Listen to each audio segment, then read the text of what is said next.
Bapak jangan ragu-ragu.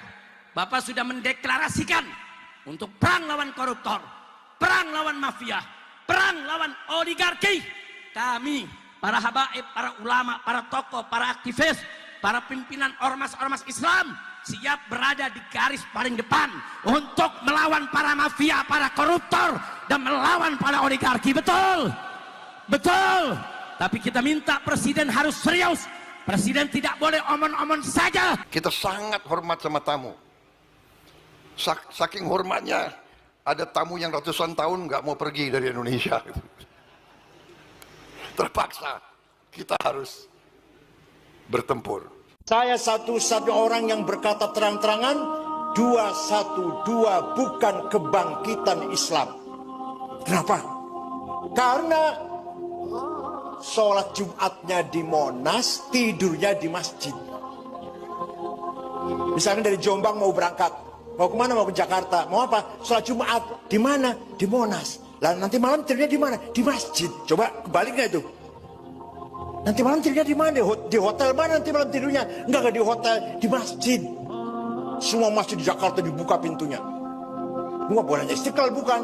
Untuk menjadi tempat tidur orang-orang yang akan sholat Jumat besok di Monas. Dengan demikian, jelas sekali bukan Nahdlatul Islamnya, bukan kebangkitan Islam. Jelas politik, sholat Jumat politik.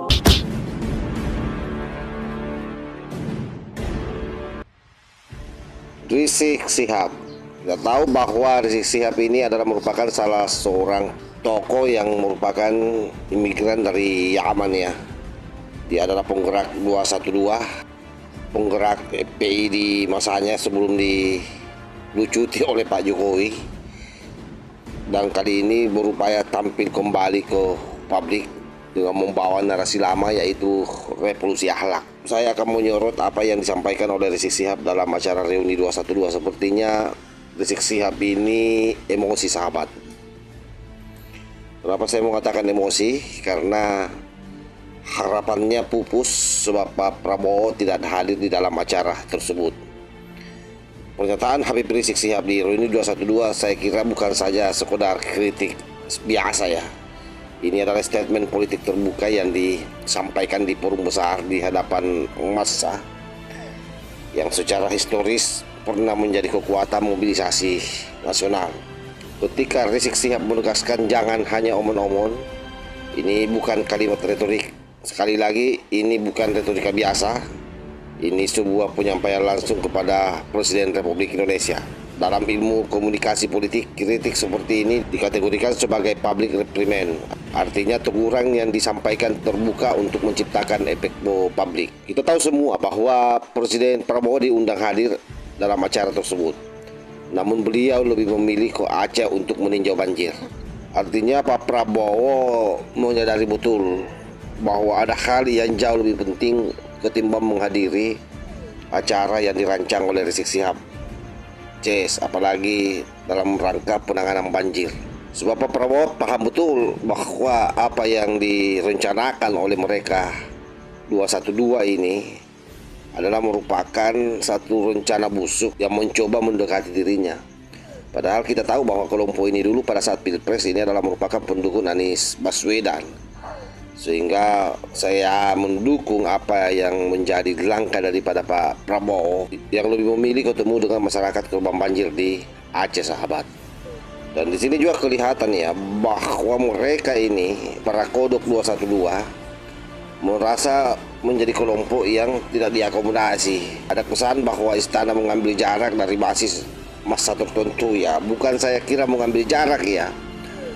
Tetapi Prabowo itu kan sudah merasakan bagaimana didukung oleh kelompok ini, dan ini tidak ada apa-apanya dan bahkan bisa mengancam disintegrasi bangsa kalau misalnya Pak Prabowo dekat dengan orang-orang ini semua. So mereka punya niat memang yang lain tentang Indonesia ini. Mereka menginginkan NKRI bersyariah. Jadi kalau bicara persatuan, bicara kebinekaan, bicara NKRI harga mati, itu hanya omong-omong Rizik Syihab saja. Sebab mereka lah ini yang paling getol menyerukan NKRI bersyariah selama ini. Dan semua sudah tahu itu.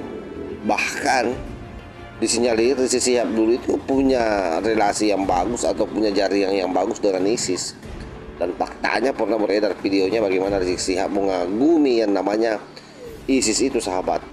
Saya juga menilai bahwa apa yang disampaikan oleh Rizik Syihab bahwa jangan hanya omong-omong, ini seolah-olah Rizik Syihab ini menuntut konsistensi dan komitmen, seolah-olah bahwa dia ini adalah pendukung Pak Prabowo, sehingga berani-beraninya dia melakukan tekanan moral kepada pemimpin kita agar sejalan dengan janji yang pernah diutarakan. Padahal kalau kita tahu selama ini kan yang namanya Pak Prabowo konsisten dengan penanganan kasus korupsi. Hanya saja memang karena ini tugas yudikatif, tugasnya KPK, tentu Prabowo tidak bisa intervensi itu secara langsung. Jadi di sini memang kelihatan bahwa Rizik Syihab berupaya mengambil hati daripada Pak Prabowo dengan mengundangnya di acara reuni 212, sementara Gibran tidak diundang.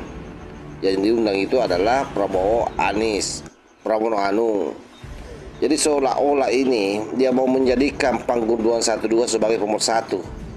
Karena kita tahu bahwa Anies Baswedan adalah rivalitas bagi Pak Prabowo di Pilpres yang lalu. Oleh karena itu panggung 212 dia mau jadikan sebagai simbol pemersatu umat dengan bersatunya antara Anies dan Prabowo. Jadi wajar sekali kalau Pak Prabowo tidak hadir di dalam acara 212, sahabat. Sebab bagaimanapun juga ormas ini memiliki histori yang sangat kuat ya terkait dengan keberadaan Rizik Syihab, CS. Dan saya yakin rakyat Indonesia sangat gembira ya kalau Pak Prabowo berjarak dengan ormas ini.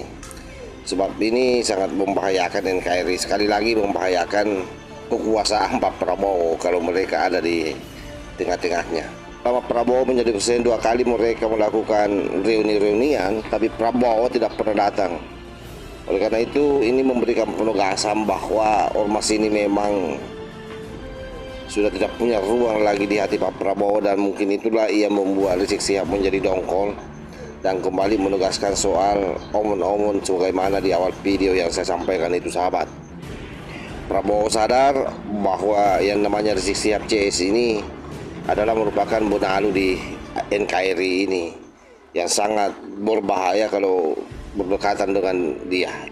Di mana Pak Prabowo menyadari bahwa ini sangat membahayakan bagi dirinya, terutama bagi bangsa ini, dan termasuk terhadap relasi-relasi terhadap dunia internasional ya, kalau dia dianggap dekat dengan Rizik Syihab CS.